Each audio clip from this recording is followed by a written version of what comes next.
안녕하세요. 라면 문화 콘텐츠 창작자 라면 정부자 피키 지영주입니다. 앞에서 삼양이 어떻게 한국 최초로 라면을 만들게 되었는지, 그리고 삼양라면이 출시 후 사람들의 무관심을 이겨내고 남녀노소 사랑받는 국민라면이 된 이야기를 소개해드렸습니다. 60년대, 70년대, 80년대 초까지 라면 하면 삼양이었습니다. 하지만 삼양라면의 아성을 위협하는 기업이 등장했습니다. 바로 신춘호의 농심이었죠. 80년대 농심은 사람들의 입맛을 사로잡은 쟁쟁한 제품들을 출시하며 라면업계 1위 삼양을 맹추격합니다. 오늘은 삼양이 80년대 라면업계 1위 자리를 수성하기 위해 출시했던 라면들을 소개해드립니다. 삼양이 80년대 출시한 수십여 종의 라면 중 비교적 잘 알려진 라면 위주로 소개해드리겠습니다. 삼양라면 골드 1982년 1월. 비싼 원료를 사용해서 영양가와 맛을 높인 제품이었습니다. 오징어, 홍합, 새우, 조개, 미역 등의 해산물 후레이크가 들어갔다고 하네요. 이후 단종되었지만 삼양라면 골드의 맛을 그리워하는 사람들이 많았습니다. 삼양은 이런 기대에 부응해 2020년 7월 삼양라면 골드를 재출시합니다. 재출시된 삼양라면 골드는 예전의 맛과 다르다는 평이 많습니다. 삼양 1분의 5K 컵라면 1982년 12월. 삼양은 컵라면 개발과 컵라면 자판기 사업에서 앞서 나가고 있었습니다. 하지만 80년대 농심에서 출시한 사발면 제품이 인기를 끌기 시작했고, 삼양은 이에 대응해 1분 컵라면을 출시합니다. 삼양식품 특유의 기술로 만든 컵라면으로 1분 만에 조리해 먹을 수 있는 것이 장점이었습니다. 왕서방면 중화우동면 1983년 1월. 우동 맛을 낸 라면입니다. 처음 이름은 왕서방면이었습니다. 제품 출시 후 왕서방면의 이름으로 인해 왕씨 어린이들이 또래 아이들로부터 놀림을 받았다고 합니다. 왕씨 문중은 이러한 사태를 심각하게 받아들이고 삼양식품의 제품명 변경을 요구했습니다. 삼양식품 전중윤 회장은 사정을 듣고 어린이들의 피해를 걱정하며 7억 원 이상의 막대한 손실을 감수하고 제품명을 중화우동면으로 바꿨죠. 당시 왕씨 종친들은 삼양의 신속한 결정을 매우 고마워했다는 미담이 전해져 내려오고 있습니다. 당시 왕서방면 광고 모델은 고 조경환 배우님이었습니다. 라면 1번지 1984년 10월. 80년대 초중반 젊은이들에게 인기를 얻었다고 합니다. 광고에서도 젊은이의 테마시라고 홍보했죠. 고 손창호 씨가 등장하는 광고가 인상적이었습니다. 짜짜로니 1985년 4월. 1984년 출시되어 화제를 일으켰던 농심의 짜파게티에 대항해 기존 삼양 짜장면을 새로운 방식으로 개발하여 고급화한 제품입니다. 이경규 씨가 등장하는 코믹 광고가 인기를 끌었다고 하네요.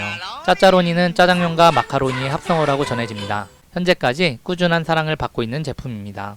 금탑 삼양라면 1985년 7월. 삼양식품 전중윤 회장의 금탑 산업훈장 수훈을 기념해 만들어진 제품입니다. 개발 당시 영양과 맛 차원에서 최고 수준을 지향했다고 하네요.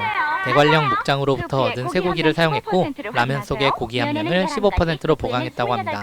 산미우동 1985년 9월. 오복탕면 1985년 10월. 오복탕면은 쇠고기 맛과 구수한 된장 맛이 잘 조화된 토속적인 얼큰한 탕면이었으며, 산미우동은 시원한 해물 맛과 얼큰한 맛이 잘 어울리는 중화우동 컨셉의 라면이었습니다. 개그맨 조정현, 김보아님이 광고했는데 신나는 CM송이 특색 있게 느껴집니다. 라또마니 1986년 9월. 스프 2개로 조리 방법을 차별화하여 새로운 맛을 겨냥한 진한 쇠고기 국물을 내세운 라면이었습니다. 이용식님이 광고 모델로 활약한 제품으로도 알려져 있죠. 라또마니라는 이름은 라면과 마니또의 합성어라는 설과 라면 또 마니에서 따왔다는 설이 있습니다. 200냥 1987년 2월. 1986년 10월 출시된 매운라면 농심 신라면에 대항해 출시된 삼양의 얼큰한 라면이었습니다. 200원의 판매 가격을 제품 이름으로 내세워서 화제가 되었죠. 후에 300원대 제품으로 고급화 라면 시대를 연 300냥 제품도 출시되었습니다. 그러나 시간이 지난 후 가격과 제품명의 불일치로 논란이 되었고 단종되었으나 200냥 라면을 그리워하는 사람들이 많았고 2020년 4월 재출시되었습니다. 하지만 재출시된 200냥 라면은 이전만큼 인기를 얻지 못했고 곧 단종되었습니다. 비운의 라면으로 알려져 있습니다. 청춘 1989년 1월. 청소년층을 대상으로 만든 라면입니다.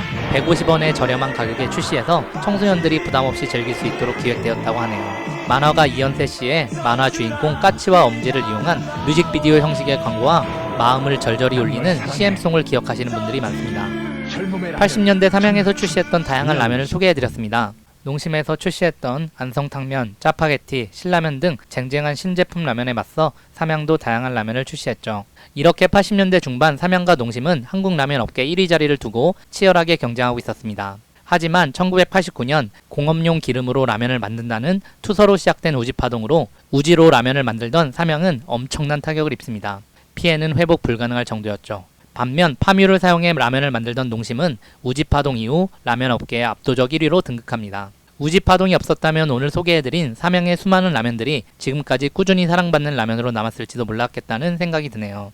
삼양은 우지파동 이후 오랫동안 회복하지 못하고 경영난 속에서 고통 겪었으나 2012년 출시된 불닭볶음면의 대성공으로 완전히 부활했고 지금은 K라면의 인기를 이끄는 라면 수출의 선봉장이 되었죠. 삼양라면의 역사를 보면 정말 파란만장하다는 생각이 듭니다. 조만간 라면 업계를 뒤흔들었던 우지파동 이야기도 기획해 소개해드리겠습니다. 늘 방문해주시고 이야기를 들어주셔서 감사합니다.